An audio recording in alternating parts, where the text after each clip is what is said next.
నాన్నని ఒక చిన్న పిల్లవాడు అడుగుతున్నాడు, నాన్న రోజు ఎందుకు మందు బాటిల్ కొంటున్నావు, నాకు బుక్స్ మాత్రం ఎందుకు కొనట్లేదు అని. ఈ క్వశ్చన్ కి నాన్న దగ్గర ఆన్సర్ ఉంది, కానీ వినటం కష్టం.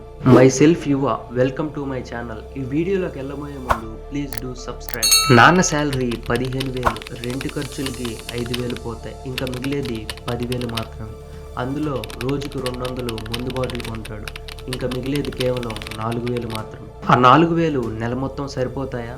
ఈ స్టోరీ ఇండియాలో లక్షలాది కుటుంబాలు జరుగుతూనే ఉంది, కానీ ఇవన్నీ గవర్నమెంట్కి తెలీదా? తెలుసు, అయినా కూడా ముందు అమ్మాల్సిందే. ఇక్కడ మనకి అర్థం కావాల్సిన విషయం ఏంటంటే, డ్రగ్స్ బ్యాన్ చేశారు, గంజాయి బ్యాన్ చేశారు, కానీ ఆల్కహాల్ని టీవీలో యాడ్స్లా ప్లే చేస్తూనే ఉన్నారు డైరెక్ట్గా. ఈ ఆల్కహాల్ మాత్రం ఎందుకు బ్యాన్ చేయట్లేదో అర్థం కావాలి అంటే ఈ వీడియో పూర్తిగా చూడండి. ఇండియాలో ఆల్కహాల్ నుంచి వచ్చే రెవెన్యూ 1,00,000 కోట్లు.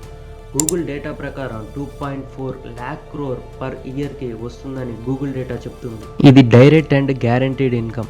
ఆల్కహాల్ రెవెన్యూ స్టాప్ అయిపోతే ఇండియా బడ్జెట్ కొలాప్స్ అయిపోతుంది. మీలో చాలా మందికి ఈ డౌట్ ఉండుండొచ్చు, టెంపుల్స్ నుంచి, ట్రస్ట్ నుంచి డొనేషన్స్ వస్తూ ఉంటాయి, ఆ రెవెన్యూ అంతా ఎక్కడికి పోతుంది అని. ఆ మనీ మొత్తం టెంపుల్ మెయింటెనెన్స్కి, ట్రస్ట్కి, శాలరీస్కే యూస్ అయిపోతూ ఉంటుంది, ఇంకా మిగిలింది పక్క వాళ్ళ జోబుల్లోకి వెళ్తుంది. ఇప్పుడు ఆల్కహాల్ మీద వచ్చే రెవెన్యూ ఆపేస్తే ఇండియా ఎకానమీ ఆల్మోస్ట్ వాటిపైనే రన్ అవుతూ ఉంది. గవర్నమెంట్ స్కీమ్స్ ఇంకా శాలరీస్ ఆల్మోస్ట్ ఆగిపోయే ఛాన్స్ ఎక్కువగా ఉంది. అదర్ ట్యాక్సెస్ మీద వచ్చే రెవెన్యూ 1% ఉంటే ఆల్కహాల్ మీద వచ్చే పర్సంటేజ్ 2-3 times హెవీగా ఉంటుంది. ఇప్పుడు చెప్పండి, ఇలాంటి ఇన్కమ్ ని ఓవర్ నైట్ లో గవర్నమెంట్ ఆపేస్తుందా? ఇండియాలో కొన్ని స్టేట్స్ ఆల్కహాల్ ని బ్యాన్ చేశాయి, బట్ రిజల్ట్ ఏంటి? ఇల్లీగల్ గా లిక్కర్ సరఫరా ఎక్కువైంది, క్రైమ్, మాఫియా, పాయిజన్ డెత్స్ చాలా ఎక్కువైపోయాయి. ఆల్కహాల్ ని ఒక్క రోజులో బ్యాన్ చేయటం సొల్యూషన్ కాదు. మరి సొల్యూషన్ ఏంటి? గవర్నమెంట్ కి మెయిన్ గా 3 fears ఉంటాయి. ఇన్కమ్ తగ్గిపోతుందని, బ్లాక్ మార్కెట్ ఓపెన్ అవుతుంది అని. ఆల్రెడీ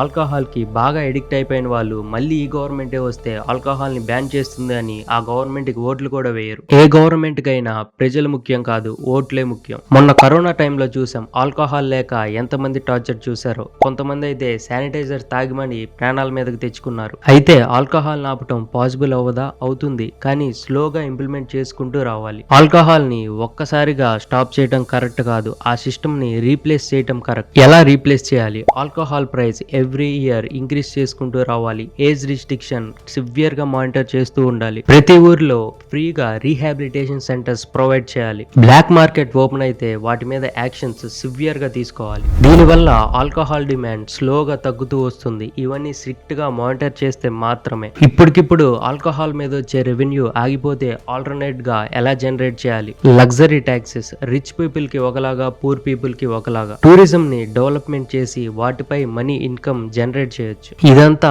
ఒక్క రోజులో జరిగే ప్రాసెస్ కాదు, ఇదంతా స్లోగా ఇంప్లిమెంట్ చేసుకుంటూ రావాలి. మన గవర్నమెంట్ కి అంత టైం లేదు, ప్రజల మీద ప్రేమ అంతకన్నా లేదు. నా ఒపీనియన్ తో ఈ వీడియో చేశాను, మీ ఒపీనియన్ ఏంటో కామెంట్ లో రాయండి. ఇప్పటి వరకు నేను చెప్పిన ఇన్ఫర్మేషన్ మీకు నచ్చితే లైక్ చేయండి, అండ్ ఇలాంటి మరికొన్ని వీడియోస్ కోసం సబ్స్క్రైబ్ చేసుకోండి. Thank you guys.